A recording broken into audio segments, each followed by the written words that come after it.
And to his final point about wokeness not even existing in the military, this next video is going to debunk that in epic fashion. So watch Matt Gaetz when he was still a congressperson absolutely grill this high-ranking military official on a fellowship program that the military was offering specifically to transgender, agender, demigender people. And the military official doesn't even know what these terms mean. That's how crazy this stuff is. Watch. A diverse and inclusive force is a war-fighting imperative. This is on a slide at the Air Force Academy. General Clark, do you agree with that statement? I do agree with that statement, sir. So, I mean, were the Mongols diverse? Well, sir, I'm not really as versed on Mongol warfighting as I am on U.S. warfighting. Were the Vikings diverse? Again, sir, I'm looking at our country, the most diverse country in the world. Sure, but this is about a warfighting imperative. How about the force in Ukraine? Are the Ukrainians fighting the Russians a diverse force? Sir, once again, my concern is the people that I'm charged to build into leaders. Right, but you would acknowledge that throughout history, including present history, that statement hasn't borne true in every example, right? Sir, what I would say is that those countries have to rely on the full force of their population to build a war-fighting force to win our wars, and that's why it's important for us to be diverse, because our nation... So let's look at the population that actually makes up the fighting force frequently. Now, we have more men than women, right? 70-30-ish?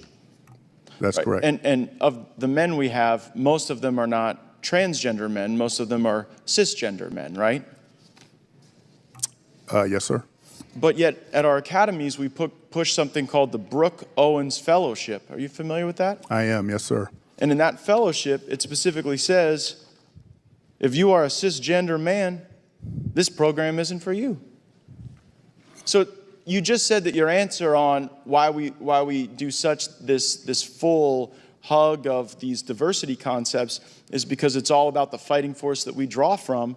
But you're literally pushing a program in the academies that says, if you're a cisgender woman, a transgender woman, a non-binary, agender, bigender, two-spirit, demigender. What's demigender?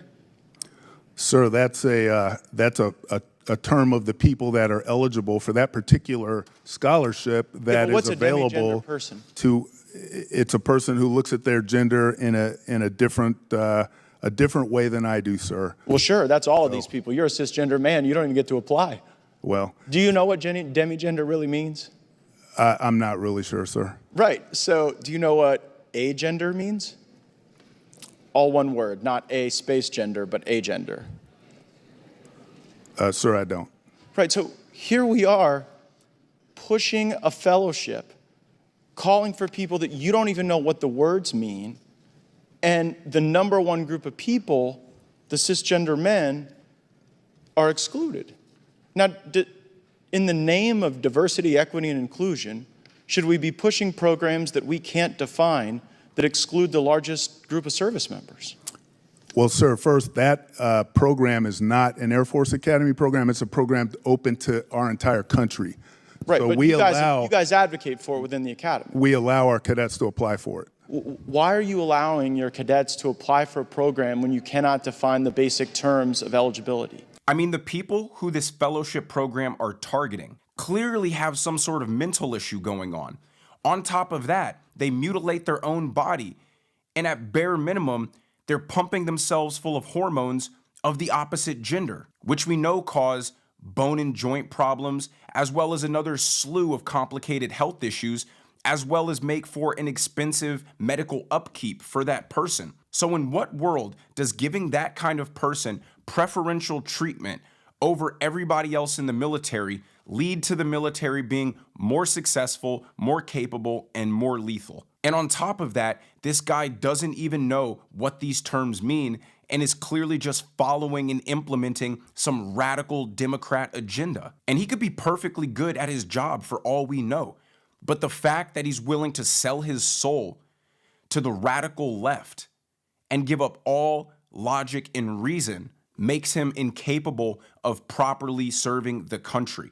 And that's why it's so important that Trump implements a Secretary of Defense who is trying to get rid of all the woke nonsense because it does not make us more capable and more ready to fight China, who I promise you does not care about diversity and allowing transgenders in their military, all to give themselves a pat on the back for being virtuous.